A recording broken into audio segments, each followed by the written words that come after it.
하나님 말씀은 요한복음 4장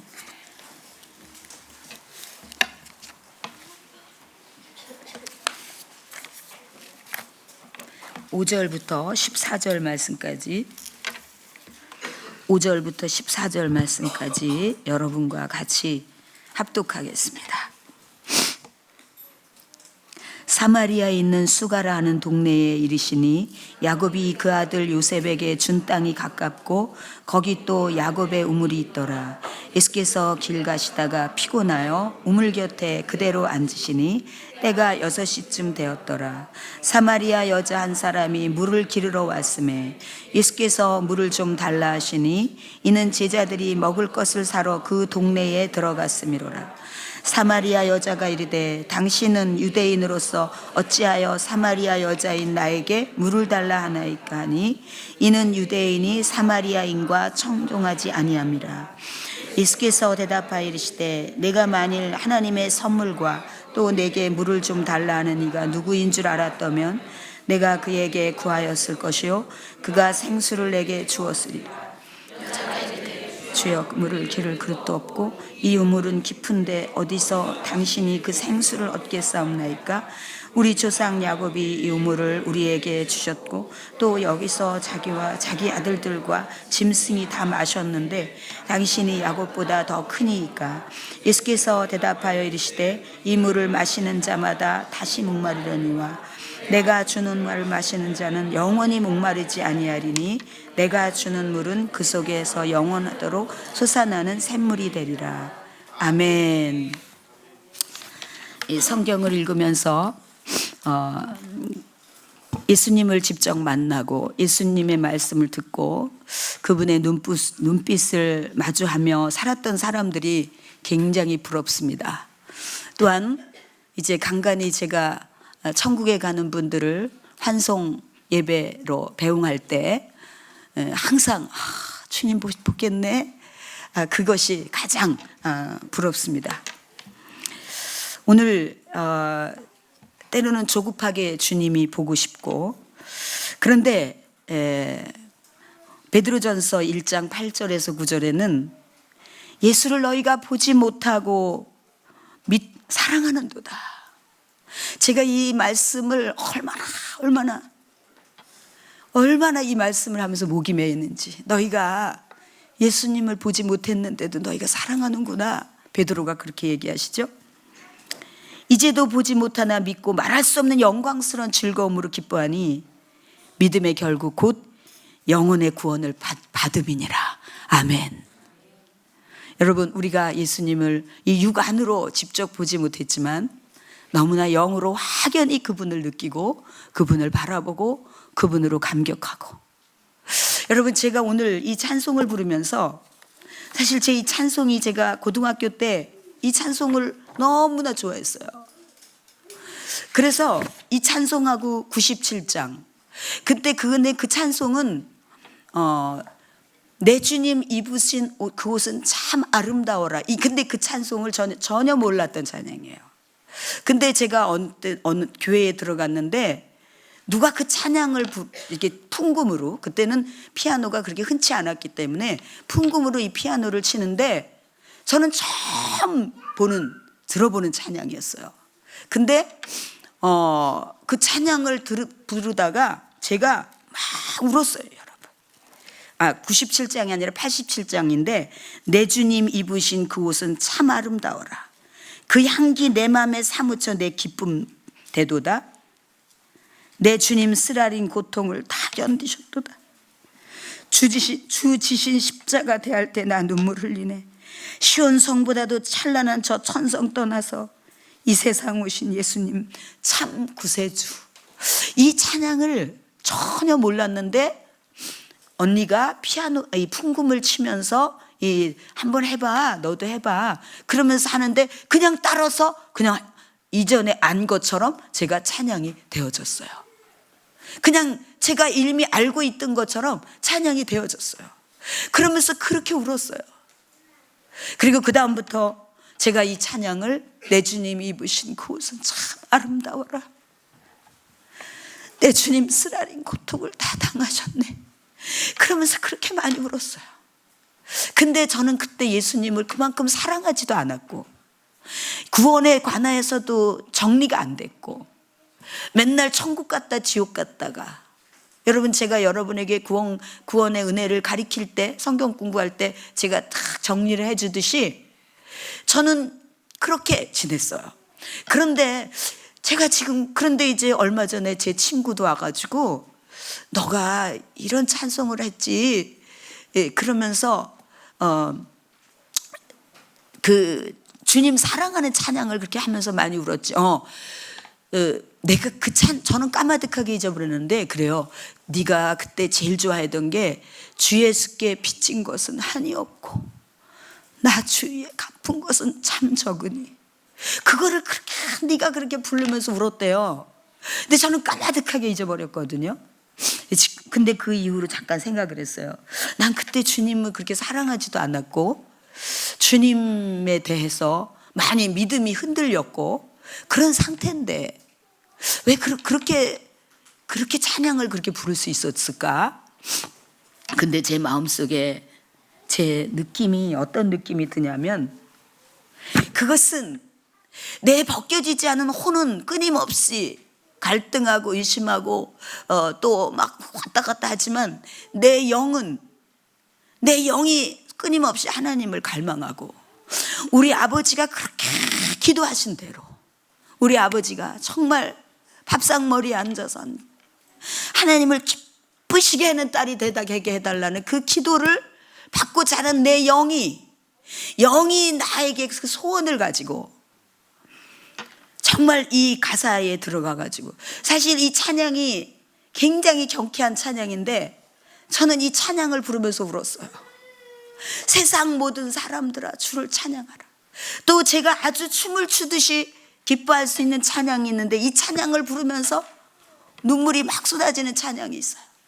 작년 여름에 하은하우스에서 이 찬양을 부르면서 막 울컥하면서 막 웃으면서 울어요. 입은 웃고 눈에서는 눈물이 나면서 울었어요. 그게 무슨 찬양이면, 오 주여 나의 마음이, 오 주여 나의 마음이 주께로 정해졌어. 주께로 정해졌으니. 이게 그렇게 영광스러워요. 그렇게 나의 순결을 하나님 앞에 고백하는 것 같아요. 나는 주님께 내 마음이 정해졌다. 할렐루야. 여러분, 우리가 주님을 보지 못하였으나 여러분이 주님을 사랑하고, 우리는 육안으로 보지 못했으나 선명하게 영으로 느끼면서 그분을 그리워하고 그분을 빨리 보고 싶어하고, 그런 것이 너무나 특별한 은혜인 줄로 믿습니다. 오늘 이 찬양 가운데 주님 하나님 사랑의 눈으로 너를 바라보신다고 하는 이 찬양이 여러분에게 그대로 살아 움직이십니까? 아직 안 움직이십니까? 사랑의 눈으로 지금 여러분 한 사람도 빠짐없이 여러분을 바라보고 계시는, 할렐루야. 여러분, 예수님께서, 저는 오늘 예수님을 좀 더 여러분에게 그 예수님의 이미지를 여러분들에게 더 가깝게 전달하고 느끼고 싶어서 이 말씀을 나누면서, 먼저 1절부터 읽으면은 이 전절의 이 분위기는 어떤 분위기냐면은, 사람들이 예수가 세례 주고 예수가 제자들이 더 많아진대. 당시 6개월 먼저 나온 세례 요한보다 뒤늦게 나타난 예수가 더 많은 사람들을 세례를 준대. 이런 말들이 당시에 톱 뉴스가 돼버렸어요. 그래가지고 이제 이런 소문들이 막 퍼지니까 그때 유대 교권주의자들, 바리새인들 이런 사람들에게 귀에 들어가게 됐고요. 그렇게 되니까, 근데 사실은 여기 이 가사에 이제 말씀에 나오듯이 예수님께서 친히 세례를 베푸신 것이 아니라 제자들이 베풀었는데, 이제 사람들에게서 이렇게 떠도는 소문은 예수가 친히 세례 베풀어 가지고 그 제자가 많이 생겼대. 세례 받는 사람이 많이 생겼대. 요한보다 훨씬 많아졌대. 이런 이야기를 하면서 유대 교권주의자들에게 이제 그 견제 의식을 갖게 되는 그런 분위기가 여기에 있어요, 여러분. 그때 예수님께서는 슬그머니 그곳을 떠나세요. 여러분, 우리의 삶의 지혜가 필요해요. 여러분, 예수님께서 어떻게 처신하셨는지 깊이 들여다보면 보이기 시작해요.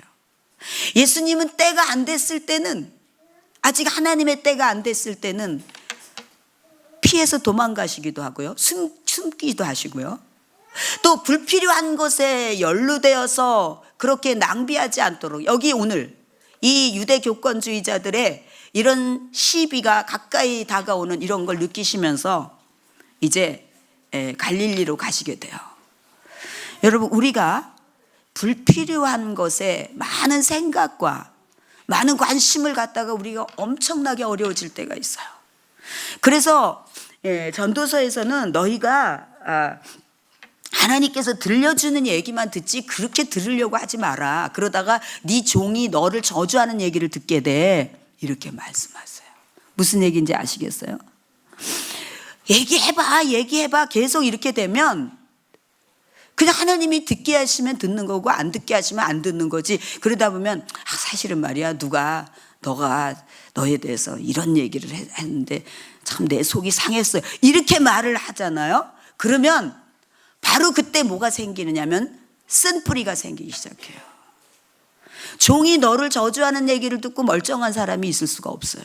그러니까 네가 그런 것을 다 품을 수 있는 사랑의 능력이 아직 안 됐는데 그거를 굳이 들어가지고 평생 이렇게 쓴뿌리로 이렇게 꼬일 필요가 없지 않니? 이런 이야기예요.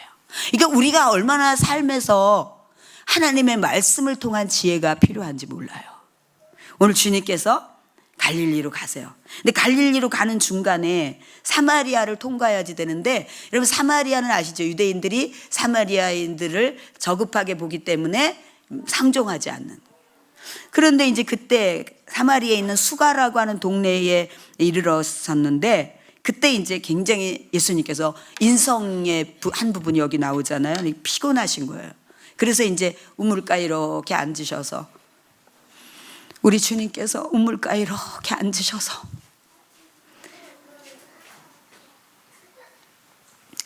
이제 사마리아 여인을 만나게 되죠. 그러면서 이제 거기 나 물 좀 한 잔 줄 수 있겠냐고 물으시고, 그러니까 오히려 이 여자가 굉장히 당황하면서, 아니 당신은 유대인인데 어떻게 나에게 물을 달라고 할 수 있죠? 그러면서 예수님께 말씀을 해요. 그때 예수님은, 여러분 예수님이 이렇게 모든 사람들과 대화하는 대화법을 보세요. 굉장히 너무 멋있어요, 여러분. 뭐 이렇게 내가 누군데 막 이렇게 하시지 않으시잖아요. 그냥 네가 만일 하나님의 선물과 또 네게 물 좀 달라는 내가 누군지, 이가 누군지 알았더라면 너는 그거를 적극적으로 구했을 거야. 그렇게 얘기해요. 이제 가만히 예수님의 대화법을 이렇게 듣다 보면 우리는 너무나 수다스럽고 너무나 불필요한 것을 막 세우려고 그렇게 말이 많다는 생각이 들을 때가 있어요. 그렇죠, 여러분? 그러면서 이제 완전히 예수님은 영적인 의미에서 얘기를 하면 이 여인은 혼적인 생각이니까, 아니 어디서 물을 주신단 말이에요. 이 물이 당신 물을 기를 기릇도 없는데 어디서 그 생수를 당신이 얻겠어요. 그래도 예수님은 네가 지금 다 몰라서 그러는데 네가 지금 내 말을 못 알아듣는구나 이러지 않으시고 그냥 계속 예수님께서 말씀하시면서 나가시는 거예요. 그러면서 이제 알게 될 것이니까. 여러분, 예수님이 이 물을 마시는 자마다 다시 다 목마른데 내가 주는 물을 마시는 자는 영원히 목마르지 않을 거야. 내가 주는 물은 그 속에 영생하도록 솟는 샘물이 있단다. 그렇게 말씀을 하세요. 그러면서 나도 그런 물 좀 주세요. 나도 목마르지, 여기 물 좀 안 길러 오게 해주세요. 계속 혼적으로만 얘기를 하세요. 그렇지만 결국 네 남편 데리고 와, 이런 얘기를 하시면서 이 여인이 알아지죠. 여러분 진리라는 게 말이에요, 우리가 이 뭔가 많이 막 합리적인 지식과 온갖 모든 것들을 다 동원해야지만 이렇게 알아질 거라고 어떻게 잘 설명을 할 수 있지? 그런 생각을 할 때가 있는데, 아니 그런 거 괜찮아요 여러분. 그냥 사실을 얘기하면 돼요. 사실을 얘기하면 돼요. 여러분이 사실이 여러분에게 사실화가, 실제화가 안 됐는가의 차이지, 여러분이 사실이면 그냥 사실만 얘기하면 돼요.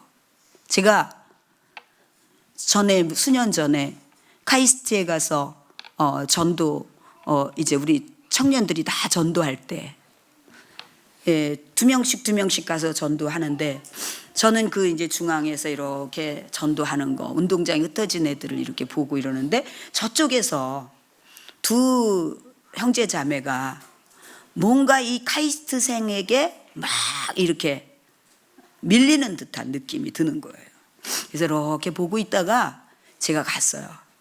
제가 가가지고 뭐 교회에 관심이 많나요? 그랬더니 턱 쳐다보는데 눈빛이 이상해요. 아니요, 관심 없다고. 그러면서 아줌마도 교회 다니지 말라고, 그리고 그 교회다가 헌금하지 말라고 막 그래요. 그래서 그거 다 가짜라고. 그래서 제가 그래요? 그러면 가짜라는 거 증명할 수 있어요? 그랬더니 당황을 해요. 나는 진짜라는 거 증명할 수 있는데. 그랬더니 증명해 달라는 거예요. 알았다고.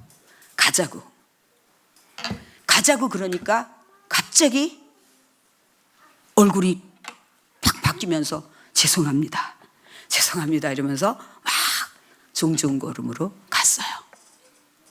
여러분,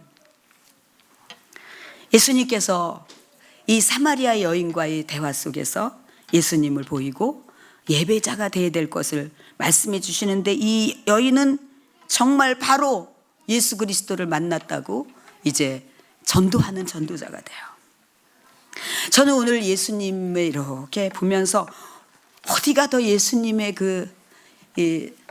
살아계셔서 구체적인 그 행동하시는 모습들을 볼 수 있을까를 다른 복음서에서도 막 찾고 그러면서, 오늘 여러분들에게 말씀의 제목을 우리가 이런 예수님처럼 어떻게 행동해야지 되는 것에 대해서 좀 나누겠다는 생각이 들었어요. 제가 신학교 다닐 때 아쉬움이 있다면, 매 시간마다 예수님을 닮아야 되고 예수님의 그 실제를 교수님들이 나눠주고 그랬으면 좋았을 텐데, 왜 유명한 학자들, 당시에는 성령의 많은 그 불집회를 한다는 부흥 강사들, 큰 교회 하는 목사들, 그런 사람들을 얘기하고, 그러면은 철없는 신학생들은 그들의 흉내를 내면서, 목소리를 흉내를 내면서 그들이 기도했던 것처럼 산기도를 다니면서 그렇게 했던 것이 지금도 많은 아쉬움으로 남고 있어요. 예수님을 닮아야 되는 것을 더 강조했어야 되는데, 아니 더가 아니라 절대적으로 그거 하나라는 걸 강조했어야지 되는데.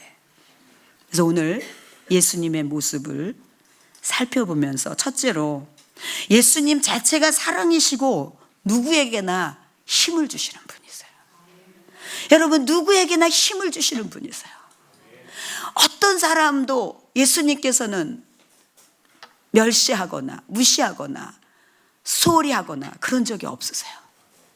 여러분, 오늘 여러분들이 찬양을 부를 때 한 사람도 빠짐없이 사랑의 눈으로 여러분을 바라본다는 것을 여러분들이 그대로 믿어야지 돼요. 이게 예수님의 모습이에요.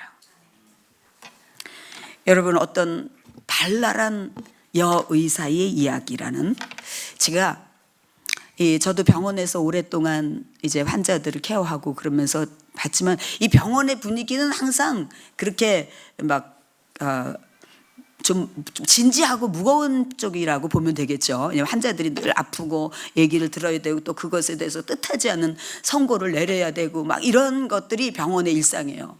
갑자기 또 어려워지면은 또 중환자실로 내려가고 또 영안실로 내려가고, 이게 병원의 일상인데, 그래서 의사 선생님들이 대부분 이렇게 표정이 좀 그런데 제가 이제 같이 신우의 예배를 인도하려고 그러면은, 그때 제가 예배 드리러 와가지고 저를 보고 환히 웃으면 이거 웃네 의사들도 이런 생각이 들 때가 있어요. 일반적으로는 늘 진지하고 이렇지만 또 같이 찬양을 드리고 기도하고 그러면 막 고개를 젖히면서 막 웃고 그러면서 이제 비교적 병원은 그런데 어떤 여자 의사 선생님이 한 분 계셨는데 저희 병원에 있었던 분은 아니고 제가 들은 이야기입니다. 근데 이분이 너무 밝은 거예요. 너무 밝은.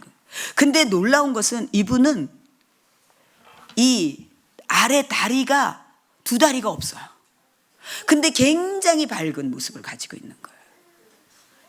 이분의 이야기는 이제 이분이 어떻게 그렇게 밝을 수 있냐면은 젊은 시절에 너무너무 사랑하는 남편을 잃게 되고요. 그 남편이 먼저 떠난 것이 충격이 너무 커서 내 혼자 살 의미가 없다라고 생각하고 기차에 뛰어들으면서 다리가 절단됐고요. 그리고는 이제 그가 7년 동안을 그렇게 병원에서 지내면서 침대에서 내려오지도 않고 오로지 그 침대 위에서만 우울하게 그렇게 모든 것에 마음을 닫고 그렇게 지내게 돼요. 그런데 어느 날 병실을 전도하는 어떤 분이 그에게 다가가 가지고 얘기를 건넸어요. 그 얘기를 건네면서 예수님 얘기를 했어요. 그러면서 하는 말이 당신은 예수님을 만나면 정말 천사가 될 수 있다고, 날아다닐 수도 있다고 막 그런 얘기를 진짜 뭐 합리성 지적인 이런 것과 상관없이 그냥 얘기를 한 거예요. 그러니까 가만히 듣고 있다가 예수님이 당신을 사랑한다고 그러면서 천사도 다리가 없다고 그런데도 날르지 않냐고 이 말이 다 꽂힌 거예요. 천사가 다리가 없는데도 날르지 않냐고 당신도 나를 수 있다고 예수님을 만나면 나를 수 있다고 이 말이 다 꽂히면서 깊이 들리더니 휠체어를 가져오라 그리고 휠체어를 타면서 움직이면서 이제 자기가 완전히 이제 의사로서의 모든 삶을 다 포기하고 자기 인생을 포기했던 이 사람이 이제는 다시 의사로 돌아가고요. 그 다음에 휠체어를 타고 다니면서 그렇게 천사처럼 날아다니듯이 환자를 치유하고 그리고 사람들에게 전도를 하고 그런 사람이 됐다는 거예요. 여러분, 예수님을 만난 사람들은 다 새로운 인생을 살게 돼요. 가치에 눈을 뜨게 돼요. 이분이 우리의 아버지세요. 할렐루야. 그리고 두 번째, 이분은 굉장히 긍휼을 많이 가지신 분이에요. 여러분, 저는 주님과 이렇게 같이 동행하면서 오면서 이분의 특징이 정말 너무 모든 사람들에 대한 긍휼을 갖고 계세요. 빌리 그레함 목사님이 이제 집회를 많이 다니시고 집회를 하는데 어느 날 젊은 사람이 이렇게 질문을 하더래요. 질문을 하면서 목사님, 성경 말씀에 에베소서에 5장에 술 취하지 말라 그랬는데 우리들 교인들 가운데는 술에 취해서 덕이 되지 않는 사람이 있는데 징계를 해야 되지 않겠습니까? 그렇게 얘기를 한 거예요. 그러니까 빌리 그레함 목사님이 그렇죠. 성경에서 술 취하지 말라 그랬는데 그랬으니까 필요하면 징계를 해야 되겠죠. 그런데 그 다음 절에 이 구절을 지난주 금요일에 우리가 읽었죠. 그 다음 절에 뭐라 그랬어요? 성령 충만하라 그랬어요. 술 취하지 말고 성령 충만하라. 여기 성령 충만하라 그랬는데 우리가 성령 충만하지 못한 것을 충만하지 못해서 사랑 충만도 못하고 생명력 있게 살지도 못한 것을 우리는 그럼 징계받아야 되지 않겠습니까? 라고 말을 했대요.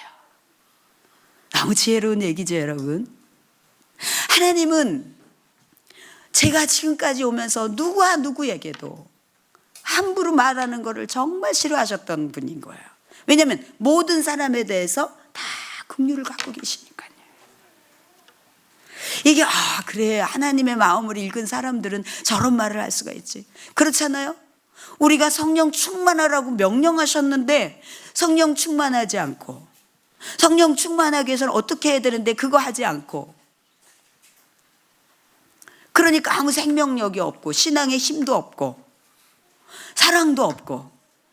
여러분, 저는 요즘에 더 큰 사랑의 능력으로 저를 덮어달라고 막, 여러분, 하나님께서 우리에게 큰 능력을 주시면 그 능력은 뭐라 그랬어요? 그 능력은, 가장 큰 능력은 우리 자신을 이기는 거라 그랬어요.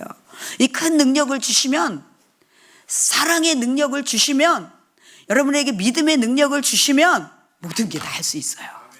빌립보서 4장 13절의 말씀이 그런 의미인 거예요. 2005년도에 한국에 굉장히 영향력을 끼치는 그런 목사님이 계신데, 이분이 큰 이 교육자들 집회에 나오셔가지고 펑펑 울면서 공적인 회개를 한 거예요. 내가 지금까지 살면서 신사참배한 목사들 마귀당이라고 욕하고, 그리고 그들과 같이 식사도 거절하고, 나는 신사참배하지 않았다는 거 하나로 그렇게 했는데, 하나님이 이것이 얼마나 큰 죄인지를 깨닫게 하셨다고, 내가 이걸 회개해야지 천국에 들어가는데 하면서 펑펑 울었다는 거예요. 펑펑 울면서 그렇게 깊이 회개했다는 거예요. 얼마나 은혜가 되는지 몰라요. 그래서 여러분, 잭프님 목사님은 사실 범죄보다도 더 큰 죄가 있는데, 그게 바로 뭐냐면 정죄라고 그랬어요. 범죄한 것보다 더 큰 죄가 있는데 그게 정죄라고. 우리가 함부로, 이 목사님이 얼마나 어느 날 자기는 정의롭다고 생각해서 그렇게 마귀당이라 그러고 식사도 거절하고 이렇게 지냈는데, 이것을 하나님이 깨우쳐, 그 오랜 날 동안 후에 깨우쳤을 때 얼마나 죄가 많이 쌓였던 거 생각하면 얼마나 너무너무 괴로웠을 것 같아요. 여러분, 그래서 저는요, 하나님 앞에, 하나님, 제가 죄를 지면 좀 바로바로 깨닫게 해달라는 기도, 매 순간 깨닫게 해달라는 기도를 놓지를 않아요. 왜냐하면은 하나님이 이렇게, 네가 알지, 이렇게 하시고 계실 때가 있거든요. 근데 우리는 알면서도 아닐 거야, 이건 너무, 이 정도는 뭐, 이러면서 자꾸 이렇게 돌려버리는 습관이, 아주 교묘함이 있잖아요, 여러분. 저에게 그런 게 보이니까, 하나님, 저 바로바로 체크 좀 해주세요. 바로바로 즉시 회개하도록 하나님 저를 깨우쳐 주세요. 이렇게 기도해요. 여러분, 제가 이제 이 세 번째는 오후 예배에 말씀을 나누도록 하고, 오늘 우리가 두 가지, 예수님께서 오늘 예수님의 그 우물에 앉아서 이렇게 노곤하게 앉으셨던 그 주님과 그 여인을 바라보고서 말을 걸으신 그 주님의 인자한 눈빛을 여러분 마음에 담으시기를 바랍니다. 마음에 담으시길 바랍니다. 그리고 예수님은 사랑 자체이시고 누구에게나 힘을 주시는 분이라는 것을 꼭 담으시기를 축복합니다. 그 다음에 두 번째, 모든 사람에게 뭐를 가지신 분이라고요? 긍휼을 가지신 분이에요. 그래서 여러분들도 똑같이, 우리 아버지가 그러신 분이니까 우리 똑같이 긍휼을 가지시고 또 모든 사람에게 힘을 주는 우리가 될 수 있기를 소원합니다. 자, 그러면 결론적으로 어떻게 해야지 예수님을 닮을 수 있을까요? 여러분, 예수님을 자주 생각하세요. 예수님을 자주 생각하고, 우리 교회 나온 지 불과 한 몇 달 안 된 우리 성도가 거의 예수님 생각에만 빠져 있다고 그래요. 깜짝 놀랐죠. 우리는 대부분 교회 와서 말씀을 들을 때도 예수님 자체를 생각하기보다 다른 것을 생각하고 관심을 가질 때가 있잖아요. 저거 맞아, 저 설교가 저거에 어디에 나왔지? 그거 다 필요 없어. 그런 거 생각하지 말고 그냥 예수님이 지금 어떻게 말씀하시나, 예수님은 지금 나를 사랑의 눈으로 보시는데 나한테 뭘 넣어주고 싶어 하시나, 여러분 이런 것만 생각하시면 돼요.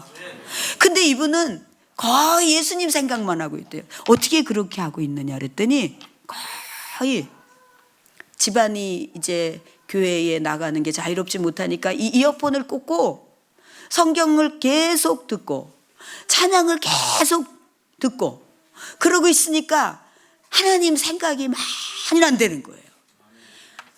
너무 쉽죠, 여러분? 할렐루야예요. 우리 모두 이렇게 될 수 있기를 주님의 이름으로 축복합니다. 소원합니다. 우리가 예수님처럼 이런 모습이 오늘부터 더 적극적으로 나타나기를 소원합니다.